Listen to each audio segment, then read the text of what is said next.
Israel has eased the tight blockade on Gaza and allowed 70 trucks carrying industrial diesel and other basic supplies to enter the coastal strip.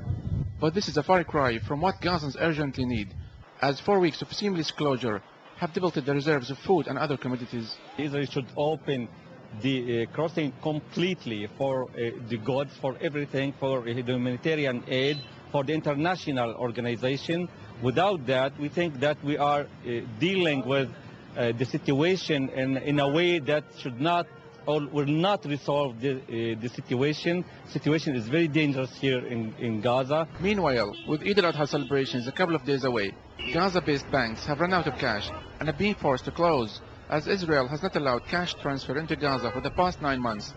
This means that tens of thousands of civil servants and banks' customers will not be able to withdraw money or cash their paid checks, thus creating an atmosphere of despair and frustration among Gazans.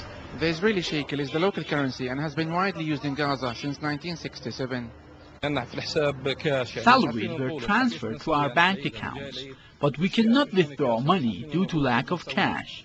This new crisis will detract from Eid celebrations. I will not be able to buy anything for my family ahead of Eid al-Adha feast. In another development, the Free Gaza movement has announced that preparations are underway to send more boats loaded with highly needed medicines and humanitarian aids to Gaza from different locations.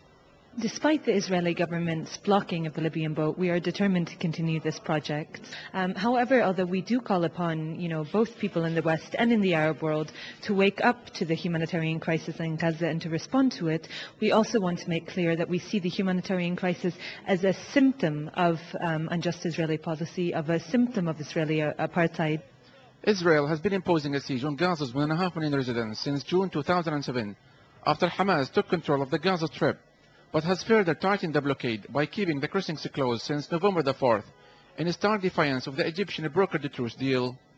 While Israel has been pushing the strangling siege against Gaza to its utmost limits, international humanitarian organizations have announced that more boats loaded with highly needed medicines are on their way to Gaza to break the siege. Yusuf Al-Halo, PressTv, Gaza.